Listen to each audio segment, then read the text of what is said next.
Hello, everybody, and welcome to the last episode of 2023. Before we jump into today's episode, let me quickly say thank you to everyone that's been listening along and supporting this year. It truly means a lot to me. And if you haven't already, give the podcast a review on whatever platform you listen to it on. It really helps the show out. Anyway, it's been an incredible year, and I have big plans for 2024. So thank you.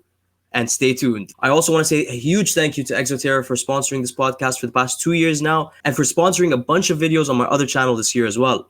It's an honor to be working with Exoterra, and I look forward to future projects. And while we're on that topic, thank you Exoterra for sponsoring this episode as well.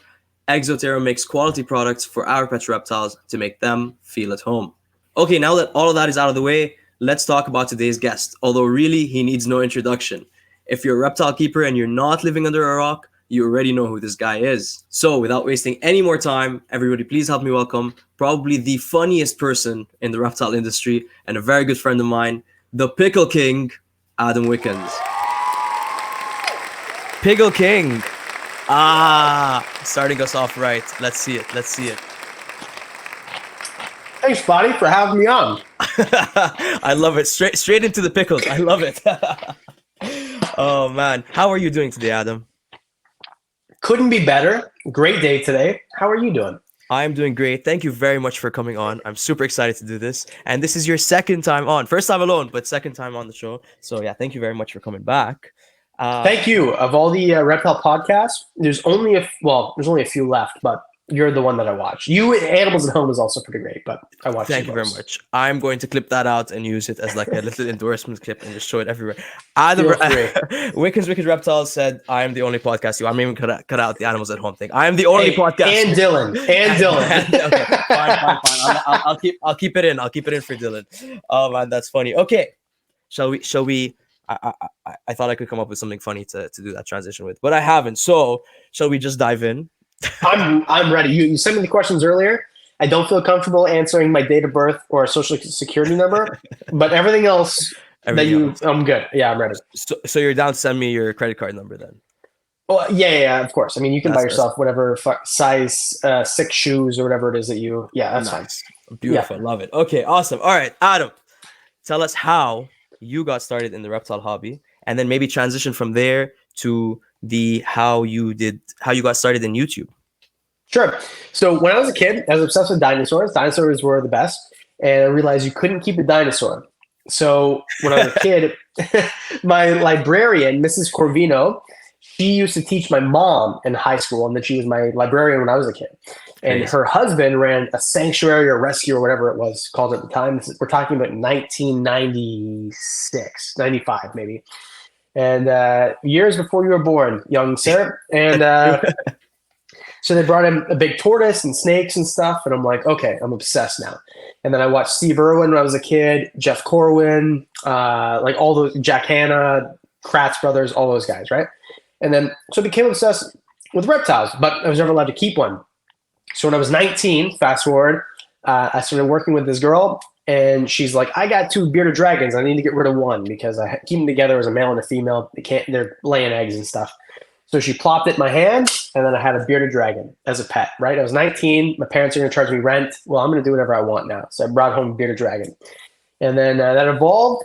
And then I think in 2016, I started to get into snakes, hognose and ball pythons, and maybe a corn snake or 2.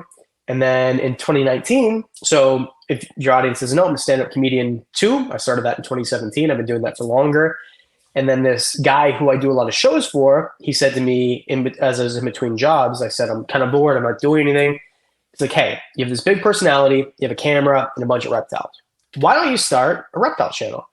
So I did. I started a reptile channel and went back and forth on names and stuff, but I started it that day. And then I decided, okay, I'm going to give it a year. And if nothing happens in a year, then I'll quit.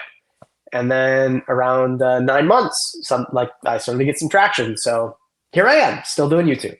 That's awesome. And that was how many years ago? That was in 2019. So January 14th, 2019 was the day that I started the Wickens Wicked Reptiles YouTube channel. I love it. I love that you still remember the day. I should go check and figure out what day I started my channels as well. But okay, awesome. So I'm sure you get this question a lot, like probably every 3 hours. But for for the younger people that are just starting in the reptile hobby and just also wanting to do YouTube, or maybe they're not younger, maybe they've been in the reptile hobby for a long time, but they're wanting to start on YouTube, do you have any advice for them? Yes, and I love this question, even though I've been asked a million. Remember during COVID when everyone had a podcast and none of them survived except for Daffy's Roundtable? I remember that. I did 100 of them. And I've answered this question over and over. Bro, appreciate you. And the answer is the same as it's always been. Start today. If you have an idea, start today. Even if it's just setting up the channel name, setting up the social media, making your first post on Instagram, whatever. And then make some videos. And for YouTube specifically, I think that you should make between 3 and 5 videos and release them all at the same time, and then have the next video ready for the next week. And start with 1 video a week. And if you choose to do 2 or 3, that's fine.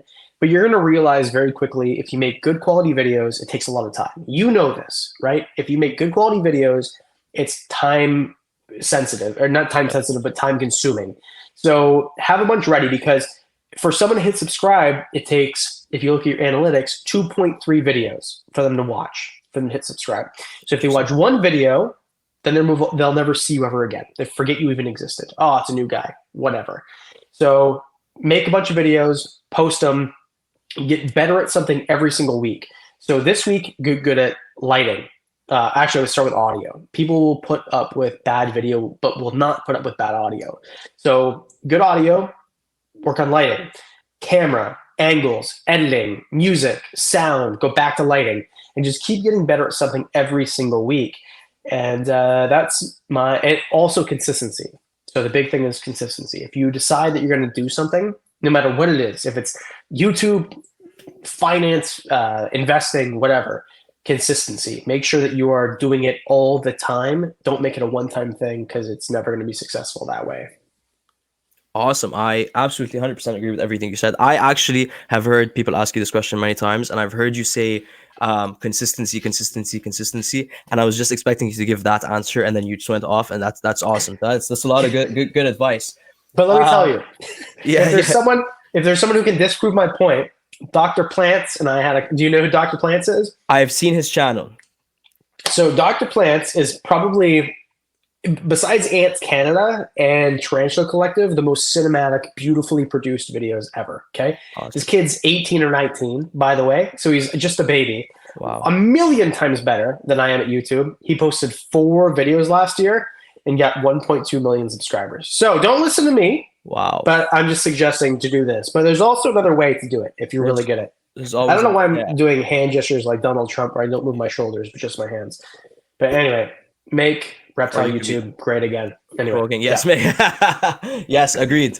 Okay, so just to break down the barriers of people thinking, and this is I'll throw you a curveball. I didn't write this one down.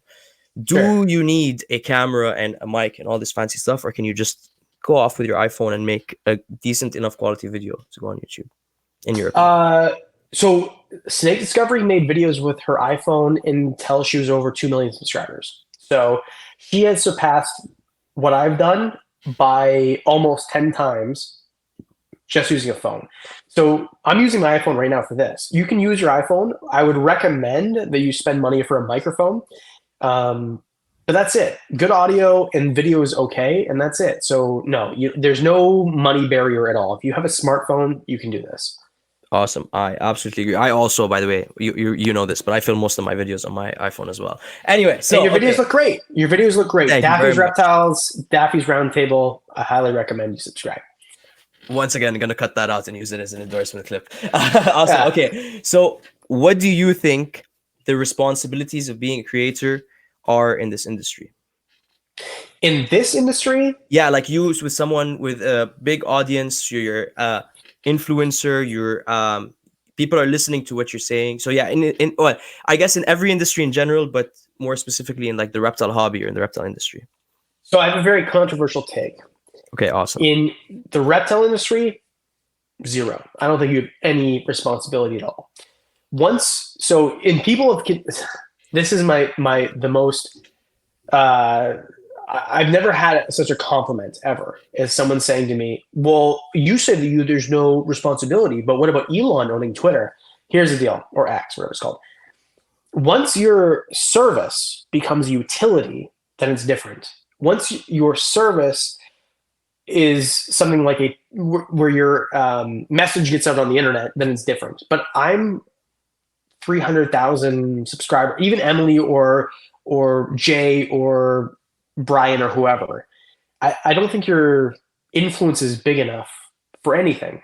I think that, in my opinion, I would prefer if bigger channels didn't use reticulated pythons overbreeding and getting bit as clickbait because it makes it look bad. But I don't think we have any sort of responsibility because I don't think we're big enough. I think that no matter what, even if there was a small creator who had 5,000 subscribers and they chose to get bit by reticulated pythons, I think if FWC or PETA or whatever disgusting organization decided they want to ban Retex, they would use that. I don't think it matters that Jay is getting bit by Retex. And let's be clear, and I've said it to Jay, I don't like the videos he does. I respect Jay. I think that he's great. He cried in front of me talking about how much he loves reptiles. I don't think what he does hurts the industry that much that I should be upset about it. If he had, instead of 5 million, 50 million or 100 million, or if he was the owner of some sort of social media platform, it'd be different. But I think the reptile industry is so low that 5 million to 5,000 isn't that big of a jump for someone like FWC or PETA to try to get a message across. 5,000, 5 million isn't, I know it sounds crazy, but isn't that big of a difference. Yeah, like sort of what you're trying to say is a bad image is a bad image regardless of who's doing it, and the powers that be are watching are gonna take it out on regardless of size. Yeah. But I'm also a contradiction of what I just said, because for me, I truly and honestly believe I could have 1 million subscribers if I showed all the bites that I've taken on camera in the video, but I cut them all out because I don't want people to think that snakes are these dangerous creatures that bite all the time. Yeah. So I cut them out because I want to promote that, but also at the same time, like, I get it. So yeah, exactly what you said is exactly the case. And there's a niche for it. Right, there's a niche for it. Some people use it more of as an entertainment thing. Some people are more talking like an educational thing. But no, I get that. That makes sense. So then, sort of a similar concept question: should influencers? I did a episode titled this, and it seemed to do really well, and people were discussing it afterwards. Doubt. Yeah, so now I'm like, all right, let's see what other people think about it. So should influencers be breeders in your opinion? And then the other question is, should breeders be influencers, I guess? I don't think one has to do with the other. I think that there is good examples. So for example, Billy Rose, Mutation Creation. I think he's a great breeder. VIP Morphs, Gerald. I think he's a great breeder. And then also they make really good videos. So I don't think that they necessarily have to go together, or one shouldn't be the other. I think that if you're so Billy, in my opinion, is a breeder who uses YouTube, and he does a great job. Ozzy Boyd's, Miguel, guys like that. Canova, guys like that. Where with me, I'm a YouTuber first who also breeds. So I think there's two camps. And I can't really think of anybody else. So, and then there's Brian Barchuk, who does both. And he used to be a breeder, and then he shifted to YouTuber. Mm-hmm. And he's the only one that's kind of transcended, in my opinion. So I don't think it really matters that much. I just think that as long as you're doing it the correct way and you're not breeding crap in order to sell. If you have a big audience and you're breeding crap and then you're selling it because you can, that's a problem. But I can promise you I'm not doing that, because I can't give away some of the stuff that I have. Yeah. Anyway, can I tell you about the python or the boa that I got today? Please do, hit me. Okay, yes. So how did this happen? So I get a snap from Adam today. Yeah, go ahead. Hilarious. Yeah, so tell me. So you got a snap from me today. Yeah. And I got this. So this guy, I was in the reptile shop today. Okay. I was in the reptile shop today, and this guy walks up to me and he's like, hey, like he knows me. Hey, I liked your video. I like those berms. I want to buy one of the berms. And in Canada, it's so difficult to find a place where berms are okay. Where I live, berms are legal, but most of the places they're illegal. So it's difficult, right? So it's hard to sell them. And I won't sell them to a place that I know they're illegal, because I know that if you get found out, they're just going to be euthanized and the whole thing. So this guy walks up. He's like, hey, I have a spotted python female. I'm like, okay, I'll trade you a berm for a spotted. That's fine. I have a spotted. No, I want to get rid of her. Okay, good talk. But let me show you. And then he pulls out of his pocket. He just went and bought, like, probably in a Kijiji deal or something, Brazilian rainbow boa. And he shows it to me. He unwraps it. He had it like packed so well. And it's like this beautiful baby Brazilian rainbow boa. And he's like, I'll trade you. Yeah. He's like, I'll trade you an albino berm for this. I'm like, okay. So he just gives it to me. Like, he didn't know I was going to be in the shop. Didn't advertise I was going to be there. Wasn't even supposed to be there today. Just shows up, has the thing in his pocket. He's like, yeah, I'll message you for the berm. Who does that? Yeah. No payment. Yeah. No, nothing in writing. Just gave him my number. That's it. So anyway, no, he hasn't. But Justin from Niagara Exotics, whenever you want your albino berm, I'll drive it to you. So let me know. That's also, he also lives in Niagara. Yeah, he lives in, I don't want to say where, but yeah, he lives like a couple cities over. But yeah, he lives like within 20 minutes of me. So, but same bylaw. Same, yeah. So he's good. He's good where he lives. That's awesome. That's hilarious. But yeah, imagine just being in a store and somebody walking up to you and handing you a snake. Yeah, and that's like the crazy thing, because I remember I started going to Niagara Exotics in 2017. I passed by the day it opened. I didn't have a YouTube channel. No one knew who I was. And then now every time I go in there, so I walked in there and the first thing, so there was this lady at the counter, and she kind of like that was this double. Oh, like well, you've been at Expos with me, like people know who I am now. It's like crazy because I have this stupid YouTube channel. And how does, like, do you expect it? Were you expecting this?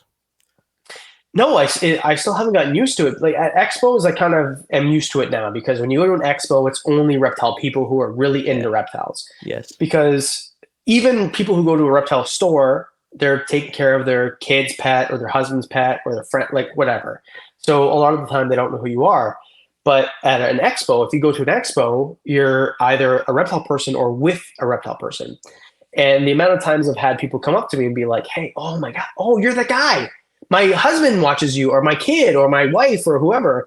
So the amount of times I've heard people tell you, you're the reason I got my first snake is incredible as well. Yeah, we walk down from like one end of the expo to the other, and it maybe takes us about 2 to 3 hours to just make it through one aisle, because Adam gets stopped every 30 seconds. So, but no, it's awesome. Really, it's awesome to watch and to hear people saying these things, right? Like, I got my first snake because of you, or my mom is no longer scared because I showed her your channel, or all these things. Like, it's awesome, you know, like, which again, and it never gets old. That you are making a difference. But yes, I'm sure it never gets old. That's awesome. And, no, and like, so it never gets old, because it's like I get to be this gap, or this, I don't know, bridge between I used to be afraid and then now I love these things. And then a lot of the time it's through a kid or someone else they watch or whatever. They just see like this guy. And I feel like I look like a regular guy, like a little bit weird, but like I look like a regular guy, you know? And someone eats a lot of pickles. I do eat a lot of, that's a true fact. But yeah, it feels good always, but it never really gets old. And it's interesting too, because I can go to a hardware store or a grocery store and no one knows who I am. I can go to a festival, no one knows who I am. But then you go to a reptile expo and everybody knows. And like I've seen it with you too. People come up to Ottawa, bro. Yeah. In Ottawa, people knew you more than they knew me by a lot. It's my city. Oh, you're funny. Yeah, that's your city, right? So yeah. 100%. So you can attest. Like it's this crazy thing where you're a regular person and no one knows who you are, and then you go to this one little subsection of a subsection, and everybody knows who you are. So it's like this. It's the perfect amount of fame where you're not famous at all in real person language, but then you go to this place where everybody knows who you are, and it feels great, and then you can leave, and then nobody knows who you are again. I feel like I feel like the luckiest person ever. It's like the greatest. I get the experience of both. Yeah, the second you get in your car, it's all over.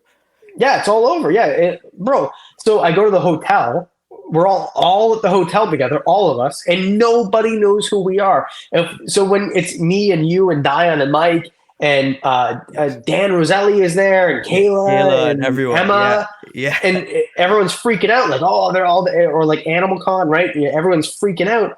Yeah. But then we all go to the hotel and nobody knows who we are. It's great. It's awesome. No, absolutely. Yeah. And it's funny to even in the pet expos, you walk through the dog or cat section and people are walking by you. Nobody even like blinks twice. The second you walk into the reptile area, it's like swarmed.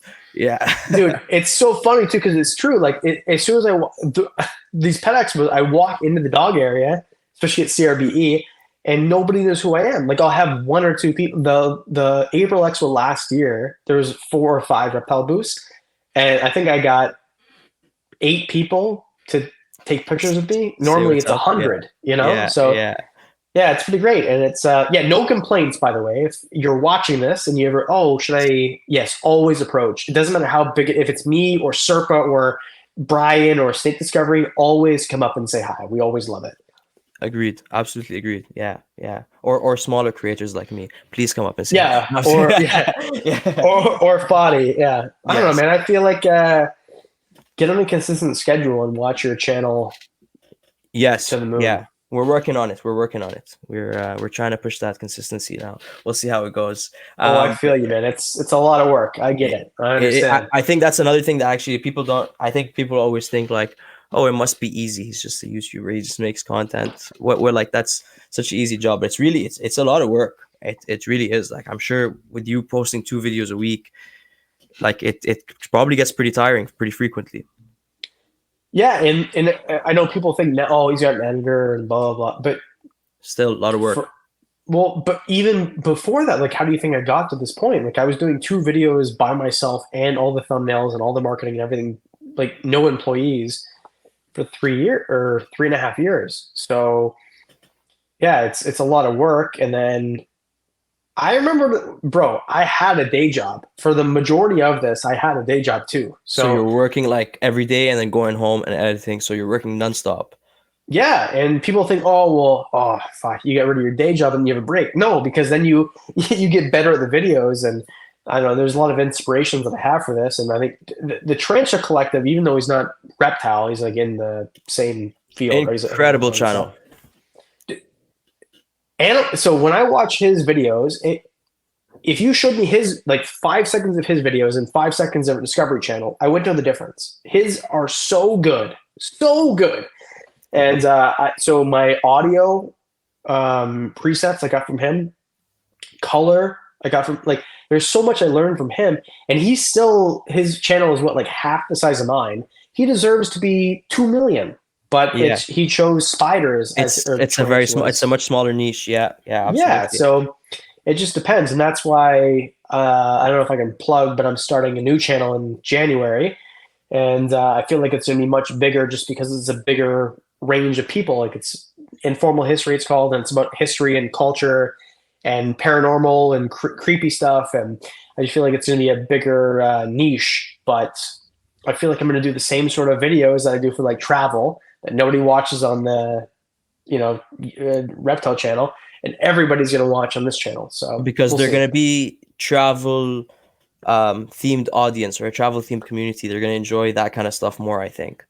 I agree. I think that it's going to be a lot easier for people to watch in that niche, and yeah, we'll see. But I feel like this niche is like very hunkered down, and that's why the big creators kind of hit the top. Because since I've been part of this niche, I feel like nobody's really risen like me besides Dr. Plants.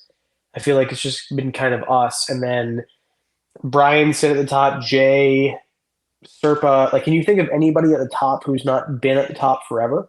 No, I can't. Or at least as long as I've been in the hobby, the people who were at the top when I started are still at the top right now. You're right. Right. Yeah. So, yeah, I feel like it's a very small and everybody has their thing, which is good because I've weaseled my way in there. Yeah. And I'm still trying to grow this channel. And I'm going to start this new channel, but I'm definitely going to continue doing this. I mean, it's all dark now, but I've got more reptiles than I've ever had, and I would just like to continue to make content about them. And if that's the thing too, is like I see these people with big this guy I talked to today, he's like, I have 400 snakes. I'm like, how? How do you pay for 400 snakes if you don't have income coming in from social media? Like, I just don't understand. He must be breeding his own rats or something. Like, well, the first question he asked is, where do you get your rats from? Like, for real, the first question he asked me is, where do you get your rats from? Because he said he was buying them from you know who, the guy. So Yeah. I'm like, so I told him where I got him, but at the same time, it's like, how do you have that many? Because this many, you have a fifth of the reptiles that I have, and it's expensive. Like it's just expensive. So Yeah. It's I love having it's it. I'm lucky, but it's expensive. I and another thing people don't think about is like going back to the feeders is like a weekly feeder cost. Nobody really tends to do the math in the beginning. You know, you start keeping reptiles, you start spending a little bit more on feeders. You get more reptiles, you spend a little bit more. But if you take a look at how much you're spending per week, it actually is more expensive. And that's just talking feeders, not enclosures, not changing the light bulbs when they burn out. It's definitely expensive, but it's awesome. So you're going to be continuing to make content about this channel, about reptiles, and I know you're making some big changes right now as well. Well, this is my baby, right? Like I love reptiles, but yeah. So there's this big giant enclosure that's 1,400 gallons. It's huge. I'm gonna change it a bit though, because I don't know if you feel the same, but it feels like cramped. I can touch both. Yeah, I can touch both. So here's how it works. I have this 8-foot enclosure on the bottom, but it's 4 feet deep. Before, and I have the same one on the side. This room is 12.5 feet deep. So I've got 4, which means I have 4.5 feet in between. So it feels kind of cramped. But all these enclosures on the top, so these ones here, are 2 feet deep.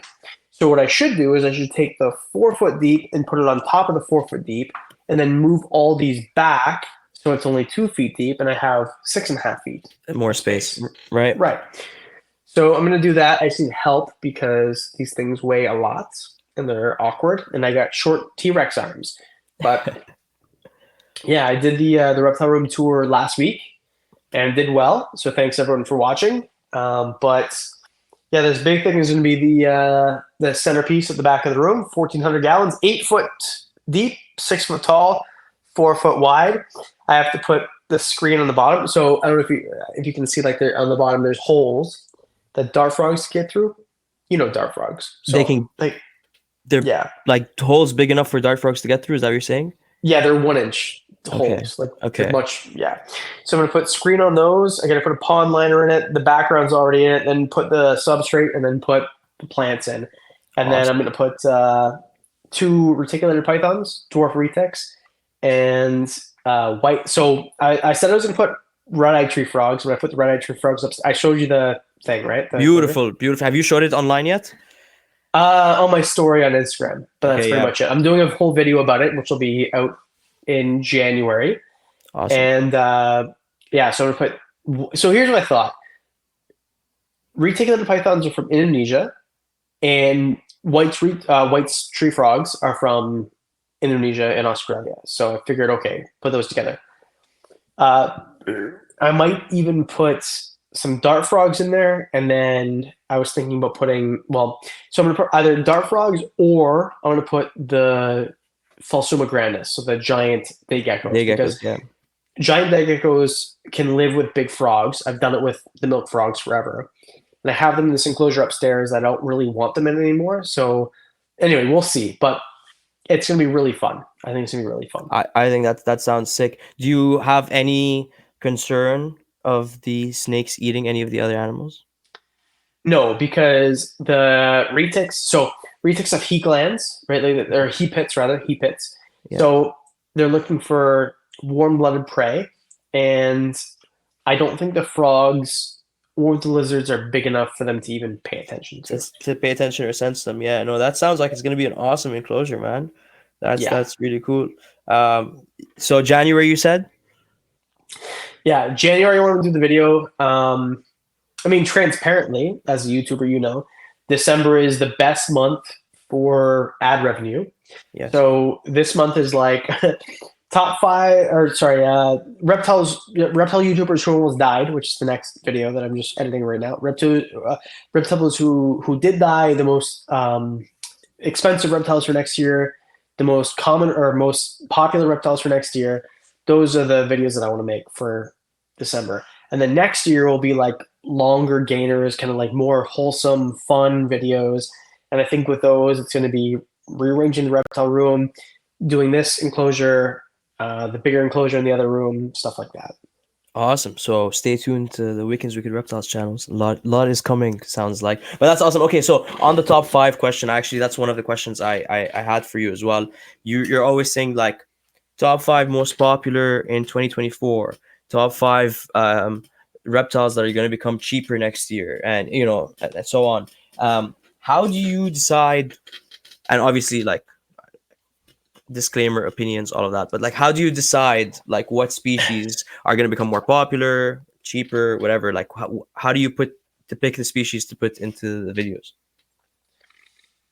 It's a lot of like, so I'll be honest, here's how it works.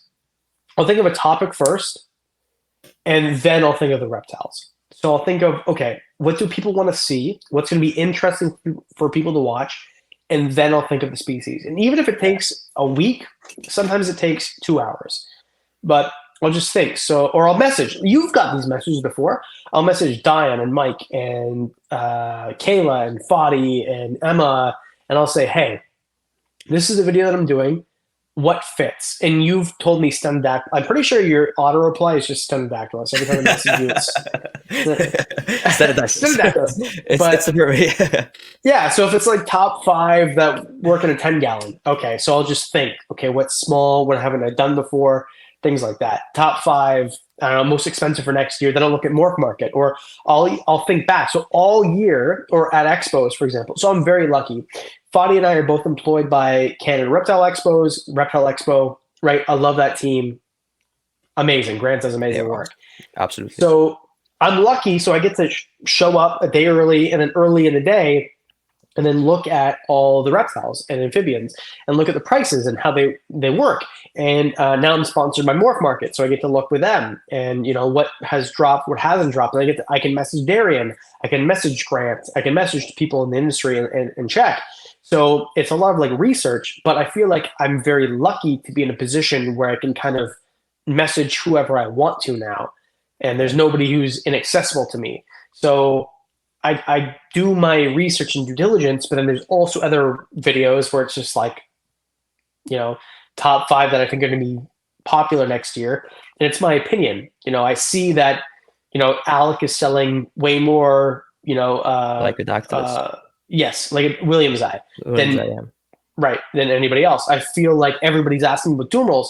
Nobody's asking about Burns. So I can make a top five reptiles that'll be less popular next year, stuff like that. So it's personal experience plus having friends plus having contacts plus just being somebody in the industry. I'm just really lucky to be in the position that I'm at.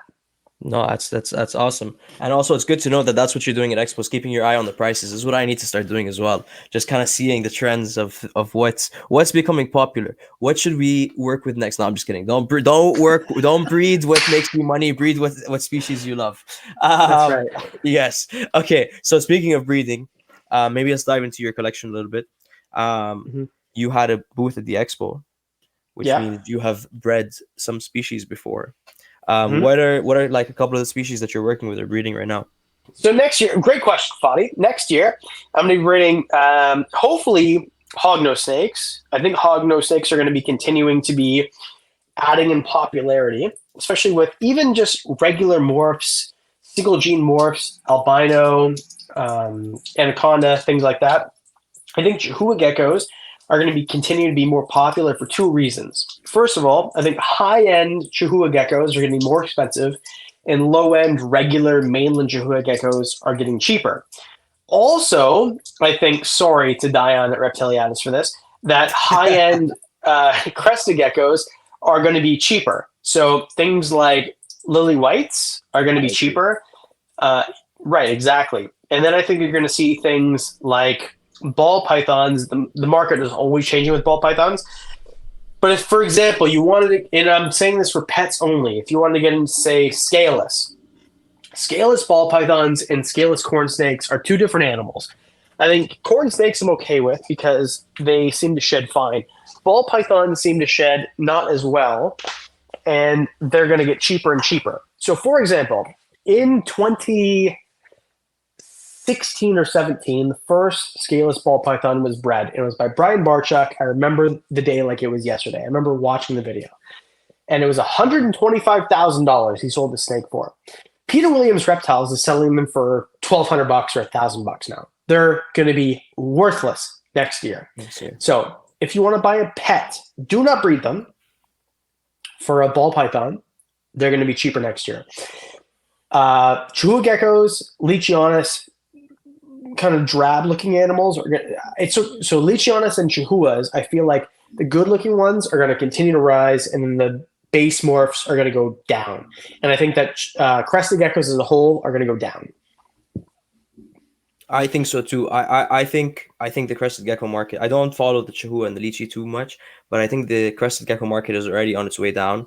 I was looking into lily whites when they first came out, and the prices were like 1,400, 2,000 plus, and now I'm seeing them in the hundreds.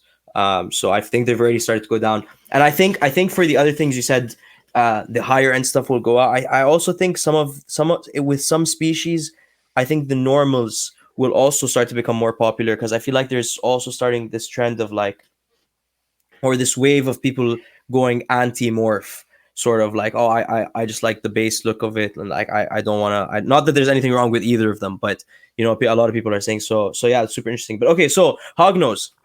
You're reading a lot of it's like just jump from there to there. So that's cool. Any specific morph or project that you're excited about within the Hognose? So, Hognose, I feel like there's just a new morph every week. So, Is there? Okay. Yeah, like I don't know. I feel like we're just like really splitting hairs at this point. Are they like the new ball python, kind of? Honestly, yes. Watermelon. Okay, give me a break. Watermelon. I feel like we're splitting hairs, and I feel like albino and anaconda are the big things, right? Albino, everybody knows, an albino animal. Right, yeah, for sure. Recessive gene, and anaconda is the one that's specific to Hognose, and I feel like those are the two big ones that have been around forever, and they're getting a little bit cheaper, but I feel like they've kind of stabilized the price. And then all these other ones, watermelon and jigsaw, and all these other ones, I feel like they're just kind of. You really don't like the watermelon one. Well, they're just so close to everything else. Like I just feel like they're not. You know, if you look at a regular, normal or classic, and then you look at an albino, and then you look at something like anaconda, they look so different. Right. They're very clearly different. Like if you looked at like an mahogany to normal to albino ball python, they look different. Clown, right? They look different. But then you start getting into like these micro changes. I just feel like it's not important. So where the barring, the different white barring is different, or the yeah. And it's like you as a nerd are going to know. You as someone who spends their entire life thinking about ball pythons, you're going to know the difference, or Hognose in this case. But for a regular person, they're not going to know. But you need big changes, like big, not subtle changes, but big differences. And I feel like those ones are still going to be popular. And I feel like there's not enough supply yet, and there's still high demand. So. And I think that's what it's going to be. So especially with like even Chihuahuas, right? So the Pine Islands with the big white collars, like those are not subtle. Those are, substantial. You're going to notice the difference. So when people see, oh, well, this leopard gecko has, like, I feel like that's why the leopard gecko market kind of crashed, is that the differences are so subtle and there's so much supply. And I think Chihuahua is going to get there, and crested gecko is going to get there first, and then Lychee after Chihuahuas. Where with snakes, it takes longer because it takes longer for the snakes to mature. And to be able to breed them and grow the babies out as well. Again, yeah. And you said this in one of your videos, but what's your opinion on Dark Knight leopard geckos? They're cool. I want one. They're amazing. But the problem with leopard geckos is they're ready to breed in 9 months to a year. And 6 hours. For real, it's a line bred trait. So I have geckos that were born in May that are ready to breed right now. Like it's so quick. So they're ready to breed right now, and it's a line bred trait. So it's not like it's recessive. So if you're watching recessive, your mom has blue eyes, your dad has blue eyes, you make blue eyes. If your mom has blue eyes and your dad has brown eyes, you make heterozygous, which means that your kid carries a trait, which means they have to have a kid have blue eyes. Okay, so is line bred, which means you have to bring the darkest animals to the darkest animals to the darkest animals. And then now, 2 years ago, they were $2,000. Then they were $1,000. Now they're $500. So next year they're going to be $200. So I'm not buying one until they're cheap, and I'm not investing in it. I should have invested in it 4 or 5 years ago, but I didn't have the foresight. I'm not savvy enough to see that. And if you were, congratulations. But now my recommendation is don't buy them thinking you're going to turn a profit, because you're not. Yeah. Oh, that's a good question. Do you think I know there's like a lot of breeders out there that are doing this full time and are making good money and are like living a happy life. But do you think that the average person do you think there's money in breeding reptiles, or do you think for the average person it's more of like you're making enough money to keep your hobby going and supplying your reptiles and that's it? I think more than 50% of people will lose money. It's not. I agree. So Billy Rose made a video during COVID. So this is a different market, right? Because the market is on a decline right now. The COVID market was huge. And he said, if you want to get into ball pythons and you want to stay the course and make money, your first male should be $10,000 plus. Wow. Buy a $5,000 female and then a bunch of other females. And I think he's right. I think that especially you have to really be on the cutting edge. And I think there's certain animals, so like Dumeril's boas, if you started breeding Dumeril's boas in 2018, you're doing great. But who knew? Because the reason, and I don't mean to blow my own horn, but the only reason, or not the only reason, but a big reason that Dumeril's boas shot up in popularity in 2020 and 2021 is because of me and Clint. Yeah. You have these idiot YouTubers who everyone pays attention to because during COVID there was nothing else to pay attention to except for YouTubers. And Clint and I were talking about, and same thing with Emerald Tree Skinks. Emerald Tree Skinks, that's for sure Clint. Schneider Skinks, there's not as big of a market because there's not as many captive breds. That's because of me. You've been talking, you've been talking about them for years. Saying they're the ultimate. And let's talk about you. Yeah. So mountain horn dragons, I think are gonna be the next big thing. Bro, my mountain horn dragon, every time I open the cage, I pick them up. They are like a golden retriever. Okay, they are the best. Yeah, they are the coolest lizard on the planet. They're as cool as a bearded dragon, but cooler in every other aspect. Agreed. Okay, agreed. They're a smaller tropical bearded dragon. Bearded dragon, exactly. Yeah. If you told me before I met you, I watched your videos, and whatever. Stupid. But you know what I was about to say. Stupid. But the reason is because I thought they're not going to be personable, they're not going to be handleable, and then I go into your enclosure, open it, it's fine, and they're jumping on your head and the whole thing. Those are going to be the next big thing. But there's not enough people breeding them in captivity, which is the problem. And and Semdactyla, same thing. I don't want to promote them to a point where people are taking them out of the wild. Any more than they already are. Right, because especially with mountain horns, and I found them in the wild. You've seen the pictures, right, in Thailand. I found capras and coyotes, which are very similar, but not the same thing. Yeah. I don't know. There's all these really cool reptiles, and it just takes. And the reason I think that I'm different, and you and Dion, is we're not big scale breeders. And sure, we all breed, but the reason that ball pythons are so popular is because there's a market behind them. Mm-hmm. The reason that spotted pythons aren't as popular is because there's no money. Yeah. Spotted pythons are better than ball pythons in almost every aspect. But there's no money in them. And just so Stenodactylus, mountain horn dragons, crocodile skinks, cave geckos, they're so much better than their counterparts, but there's no money, so no one talks about it. And now I think that the climate is shifting because there's people like you and me and Dion and all these people, Mike, Ashley, Dezam even, and we're talking about reptiles that don't really benefit us. We just want to talk about them because we have a channel. So our content, our money is content. We're making, the coolest reptile you've never heard of. Where before, for 20 years, the money was, this is the coolest morph because I brought it in and I'm going to make money of it. I don't actually care. I'm not making any money. If someone buys a Dumeril's boa, I've never bred one. I've made $0 selling Dumeril's boas. Zero. But I just think that the coolest reptile and the money that I make is talking about the content. And even so, my Dumos Boys videos don't even do well. So anyway, the point that I'm trying to make is I think that the money in reptiles a lot of the time is influence based on people who are selling them, who have an agenda to sell them, where it's changing to people who really value the characteristics of the reptiles. Because not to put you out, but I mean, I'm pretty sure you're not getting rich off fucking selling reptiles, right? So Absolutely not. so I feel like for you, you're genuine, and I'm genuine, and Mike and Dion.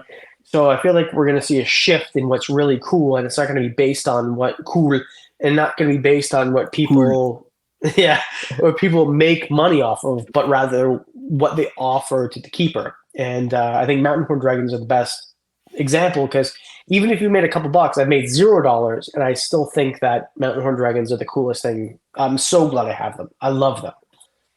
There's another clip for me to cut out and use an endorsement. Nice. By the way, I just want to say that answer, I'm not to jump back to like half an hour or earlier in the episode, but that was the perfect answer for should influencers be breeders. I think like that perfectly fits in there. And then to flip it, it's also why I think that breeders should be influencers, because they know the animal the best. They should be the ones talking about it and spreading the love of it. But yeah, I love that answer. Absolutely true. I think and I also think that more people should be looking into all of these different alternatives. Can I fight you? Yes. Can I disagree with you? Absolutely. So Please I do. think you're right. A lot of so for breeders like you and me and Dion, we keep small numbers and breed. Yes. I agree.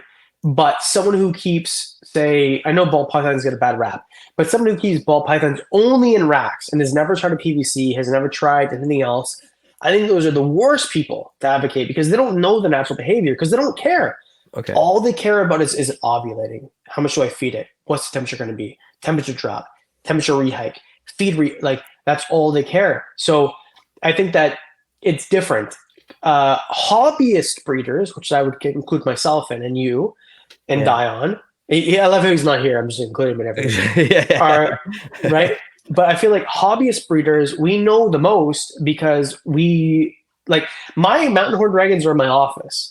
I work 8 hours a day like everybody else. Yeah. More like I probably anyway. In my office, I work 8 hours a day, so I watch them all day and all night. Yeah. And I watch the way they interact with each other and how they move and whatever else. But with a ball python breeder, how much time do you think, ballpythons.com or whatever is watching their ball pythons and their behavior in They're just going zero. Next to next zero. Because they have to finish everything in time. Right. And I understand. I'm not throwing shade at all. Right. But I do think that you're right and wrong. I think you're right in that people like you and I have the best opportunity to look at how these animals interact. Also, I think that people who their mortgage relies on them breeding are the worst people to look at, because they have an incentive to make them look easier and whatever else. So, and by the way, this is no shade. I love Billy and Ozzy and Canova and everybody else. But at the same time, I think you're right and I think you're wrong. And I think that's the difficult part about reptiles and animals in general. Yes, and the politics that goes along with it. But that's also a very, very good answer. I like that. That's right. Okay, cool. Perfect. Full circle. Awesome. Okay, so while we're still talking about breeding and hobbyist breeding, you also, obviously we were just talking about this earlier as well when you went to the pet store, Berms and Retex, right? Yeah. You work with them. So a lot of big snake breeding. Yeah. Yeah, I mean, I love, sorry, I don't know what your question is, but Go ahead, yeah. I love big snakes. Retex and Berms. Retex are German Shepherds. Berms are Golden Retrievers, okay? I've had experience with both. Berms are, in my opinion, are the best, because there's so much like there's one right here. It hasn't even looked at me one time. Retex, if you walk in the room, they're striking at the glass. Anyway, sorry, what's your question? Well, sort of that, but more also like, what's the experience like of breeding big snake? You've bred ball pythons and smaller stuff as well? Yeah. Right. Okay. So what's sort of like the difference of working with these bigger snakes, these bigger animals, versus like a ball python or a corn snake or something slightly smaller or a lot smaller, I guess? So I've never bred Retex yet, but I have bred Berms and I have bred ball pythons, and honestly, they're the exact same. The difference is the size of enclosure, because Berms So I've got a 9-foot animal and a 15-foot animal. Okay. So they're much bigger. The babies come out way bigger. They grow faster. Yeah, they're just different. Are clutch sizes around the same? No. So berm clutch sizes are way bigger. So my female is really small. She's only about 9 feet. So, and she's not a dwarf. She's technically a mainland. So just because, here's the thing I would like to say. Just because your berm is only 9 feet doesn't mean they can't make 19-foot babies. Okay? Right. They can. It's not a berm. It's not a dwarf. There are dwarfs in Canada, by the way, which we can talk about in a sec if you want. There are 100% dwarfs in Canada. There's 2 that I know of. Okay. Anyway, so they made smaller babies and the whole thing, but you need bigger enclosures for them, and you need a lot of food. And berms act similar to balls, but ball pythons are puppy dogs right out of the egg. I mean, they're the tiniest, smallest, most personable. Berms come out more cantankerous. You have to tame them down, and yeah, I mean they get bigger, so you need bigger enclosures right away. Like my berms at 9 months are bigger than my ball pythons will ever be. So they grow way faster. Now, if you get dwarf berms, so Chuck Royal was the first person I knew who bred percentage of dwarfs. So they're insular dwarfs. So Retex and berms. Insular means insula in Latin is island. Puella is insula, means the girl is an island, which is the only thing I remember from Latin class. And done. So if you get super dwarfs and dwarf reticulated pythons, they're from islands, because from when you're on an island, you don't have giant deer, you don't have big prey items, so you have to evolve to eat small items and be smaller, right? So there's super dwarfs like reach out reptiles that males are 6 foot and females are 8 or 10 foot. But I also have super dwarfs that are 12 foot. So it just depends. Burmese pythons are the most personal snakes on earth. They're the best. There's nothing even close to a Burmese python, in my opinion. But the problem is they're too big. The only downside is size, yeah. Right, and it doesn't matter, bro. You have a carpet python, right? Carpet pythons, spotted pythons, berms, balls. It doesn't matter. If they think you're food, they bite you and wrap you. Yes. So, and snakes are not mean. They need to eat. So if you have a rat in the one room, or you touch your amphibians, like, it doesn't matter. It's just going to happen. But so with a berm, if they're too big, then it's dangerous, and it's not their nature, right? Just like if you have a German Shepherd who's the nicest dog in the world, and then they're blind because they're 16, and your kid smells like peanut butter, they're going to bite your kid. That's how it's going to work, right? Same thing with a snake. So if you have a berm that has the best personality, but the size of a ball python, that's the best snake in the world. So that's what I want. The problem with Retex, in my opinion, is they have too high of a food drive. Their food drive for me is too high, but that's what's going in this enclosure because I have them and they're too big. And thank you, Matthew Gessner, for giving me your 5 Retex. I traded 2 of them for 1, so I have 4 now. But yeah, I mean, I just love snakes, and I just want to give them the best possible home they can have, and kind of show them to the rest of the world the way they're supposed to be kept. That's awesome. You have dwarf Retex or regular Retex? I have no mainlands. I have dwarfs and super dwarfs. Awesome. Oh, there's dwarfs and there's super dwarfs. What's the difference? Different islands, I'm assuming. Okay. Oh, different. Yeah. So different islands. So Garrett, have you ever had Garrett Hardle on your podcast? No, I should though. Talk to me. I'll get him on the podcast. Awesome. Garrett you might be here for 7 hours because Garrett just talks, but perfect. Garrett I love that dude, man. He knows more about reticulated pythons than anybody in the world. Okay. Awesome. So there's different, so like Sulawesi, Karampa, like there's all these different islands, right, that have Retex. So Bali yellowheads. So there's a video that I did in Bali where the Retex almost bit me in the dick. That's a Bali yellowhead, which is the most sought after dwarf reticulated python. So regular like mainlands can grow 20 plus feet. Dwarfs can grow 20 plus feet, but they might also be 15 or 14 or 12 foot. Super dwarfs can grow as small as 6 foot full grown. Okay. So it just depends what island they're from. And then when you get into morphs, all the morphs that I know of, I might be wrong, but all that I know of personally are mainlands. So you have to breed mainlands into dwarfs and super dwarfs, and then keep breeding them down and down and down and down until you get 93.3% super dwarf with a morph in it, which is what Garrett is doing. So in my opinion, dwarfs, super dwarfs, and mainlands should be 3 different species, but they're not speciated yet. So Garrett is doing that. Garrett is doing the fucking Lord's work, okay? Garrett is doing the Lord's work. So he's trying to get them speciated so that if you have Retex in your area banned because they're 20 feet, but super dwarfs are 6 feet and they're not a threat to human, they're the same species. He's trying to get them speciated. So he's trying to breed them down so that you can have a albino reticulate python that's 6 or 7 feet. Good size. Yeah, that makes sense. That's awesome.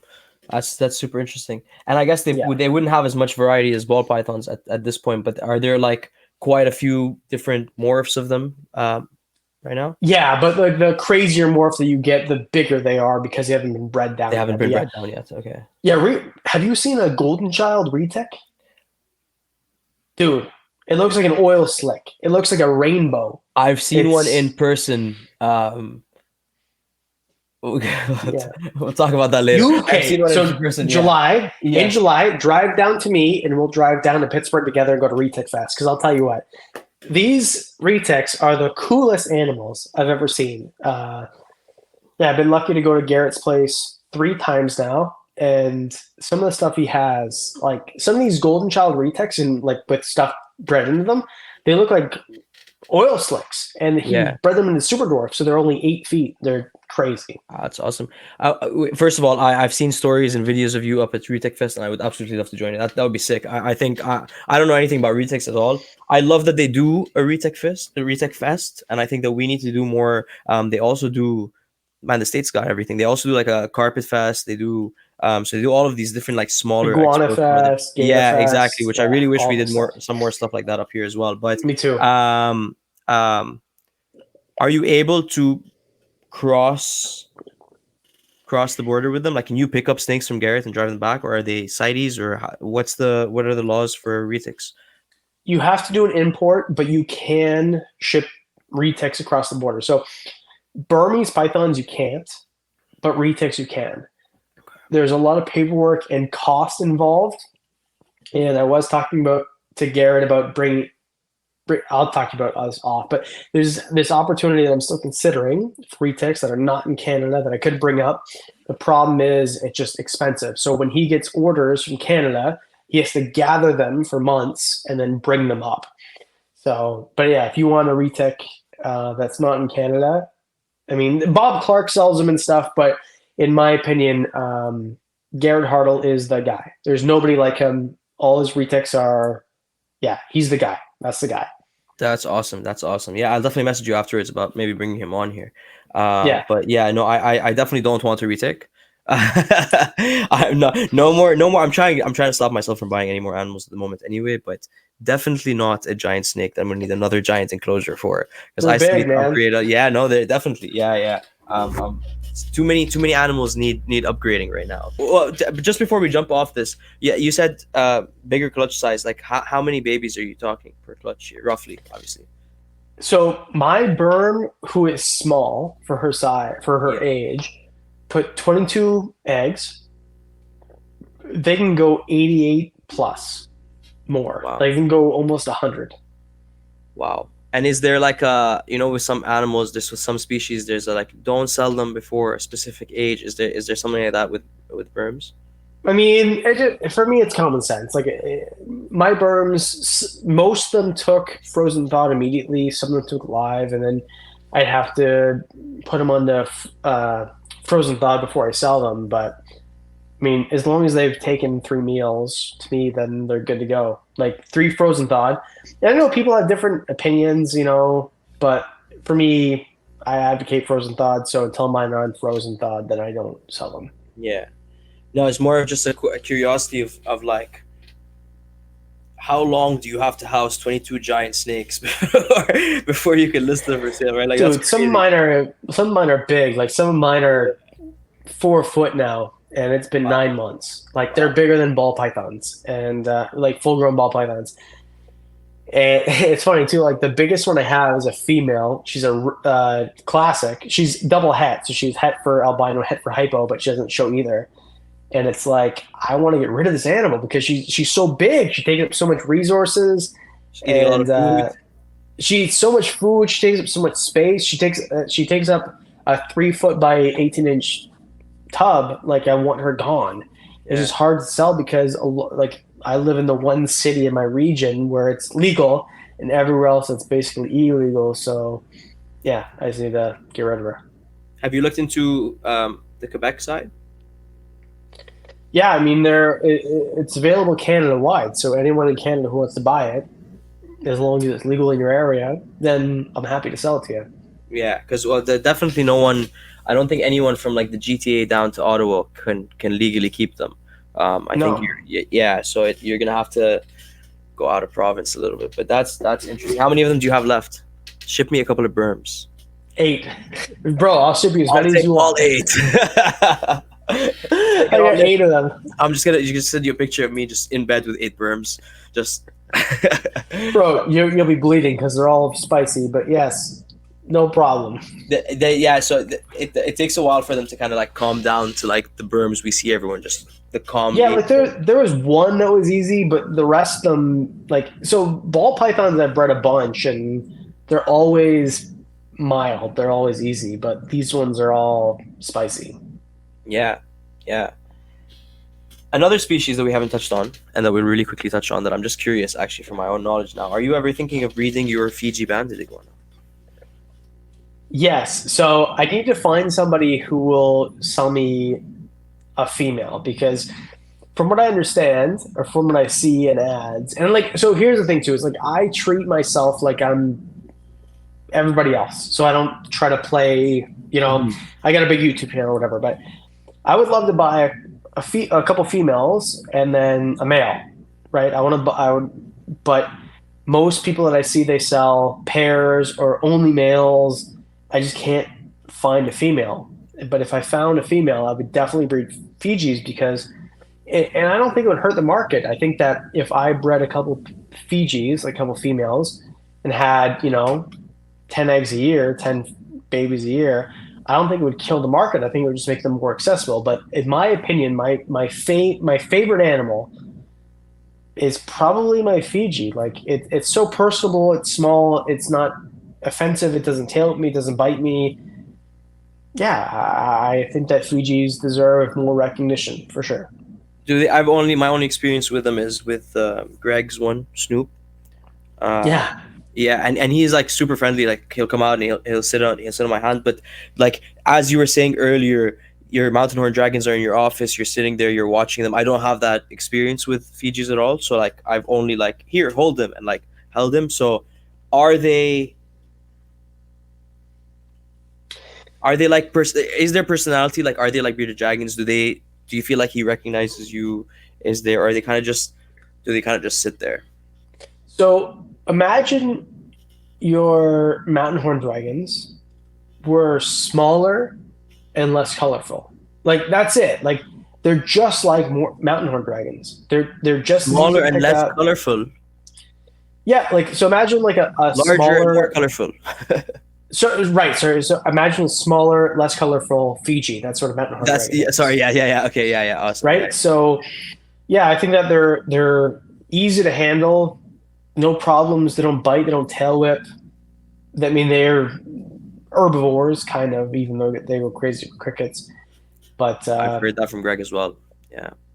yeah, I mean, they're Fijis, in my opinion, are the coolest lizard on the planet. Period. There's nothing even close. And the closest thing would be a mountain horn dragon, which is another animal that most people don't even know about. Another Yeah, clip to I use mean, as endorsement. and if you want a cattle bred mountain horn dragon or Stendactylus, then you have to go to Daffy's Reptiles. That's just how it is. Keep it coming. Keep it coming. Keep it coming.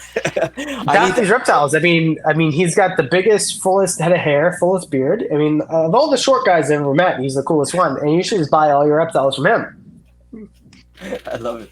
I'm actually gonna clip these out one day. I'm gonna start when I have mountain horn dragons for sale. I'm just gonna list them with just a clip of if Wickens Wicked Reptiles says you should buy them, then you should buy them. I mean, I know everything. I have a YouTube channel. That's how it works. Awesome. Okay, so maybe we'll quickly jump back. Oh, before that, any dream reptile that you'd like to breed that you haven't bred other than the Fiji iguana? Ooh. Bolin's pythons, but I mean, Bolin's pythons are so difficult to breed. Amazon Basin Emerald tree boas would be another one. Schneider skinks, I've never bred, but I have. You have a pair? Yeah, I have a pair, and they won't breed. I thought for sure my Solomon Island prehensile tail skinks, my monkey tail skinks were pregnant, but she wasn't. No. So that'd be another one.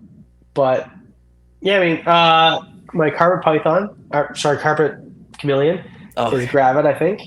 Awesome. But is that the one from the Expo? Yeah. I just put her downstairs in a bigger enclosure. So I'm hoping. I mean, there's a lot that I would like to breed, but yeah, I don't know. For me, I'm a hobbyist first, breeder second. Awesome. Yeah. No, for sure. I agree with that. I just feel like, and maybe this is wrong, or maybe this is just me, but I always feel like if there's an animal you truly love, then you should at least give your hand to try it at breeding it, because then you can kind of like, you're getting the full experience with the animal. But anyway, so maybe we'll quickly jump back to the YouTube thing. I have a couple more questions for you, and then I've wasted enough of your time. You can get out of here. Enough of you, Adam. Okay, so you've done a lot of traveling. Mm-hmm. We've had you on. We've discussed Costa Rica, but since then you've done an Asian trip and you've done Madagascar. Which of the three trips, animal-wise and then fun-wise, was your favorite?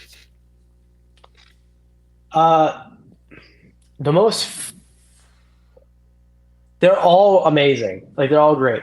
Probably the most fun was probably Costa Rica, because the guy who was the guide was like our age, was like just bros, right? It was just like hanging out. Madagascar was great. We had like this one beach day, and it was pretty great. Asia was great too, because it was just with Dave, and Dave's a bro, and it was super fun. And we got to do like other stuff besides reptile stuff, History Channel stuff, and stuff like that. It's tough. I would say Costa Rica was probably the most fun. It was the least expensive after, everything. And I love those guys. It was like the first one. So it was nostalgic and new. And we got the beach day. So I think Costa Rica was probably the most fun one. But also Madagascar was great. And we got a beach day. And the one in Asia was cool because I got to see a bunch of different countries. And then I got to hang out with Ayala, who was our camera girl, and she showed us like a bunch of culture. So they were all amazing. But of all the three, I would definitely say I would never do Madagascar again. Probably. Yeah, that's fair. Yeah, and that's just because of like the traveling and the experiences there and all that, right? And the 17 days of diarrhea. Yeah, I mean, I just feel like I just feel like everything else has culture, and Madagascar doesn't really, because all the culture has been whitewashed, and it's all very Christian oriented, and like a bunch of that is in Madagascar. Yeah, like I mean, to be honest and frank, like a bunch of boring old white people came and took over the culture. Like, there's no culture left. Right. It's all very Western world culture. Like, there's no food. I mean, there's no money. They have to chop down forests to make heat because there's no natural gas, because there's impediments against it. It's not comfortable. It's not fun. Like, there's a lot of really cool species, but everything else in Asia and Costa Rica was fun, and there was culture, and there's other stuff besides reptiles. But if you go to Madagascar, you go for the wildlife. There's nothing else there. Yeah. Okay. That makes sense. Yeah. And then animal-wise, sorry, I don't know if you answered this or not. Animal-wise, was there a favorite or coolest, or were they all just awesome? I mean, in terms of reptiles, Madagascar was probably there's probably more there, but you really have to go just for that. Like, if you want creature comforts, that's not for you. In terms of, I don't know, man, Asia was great. I mean, Bali, if I had to retire anywhere in the world, Bali. Really? Like, Yeah, it's not even close. The coolest place ever. I mean, you have the coolest reptiles. Everything was cheap, bro. It was $30 a night for something that would cost $700 a night here. Wow. Private pool, private villa, the Wow. whole thing. The food was amazing. The people are amazing. They're so nice. Um, yeah, Bali was beautiful.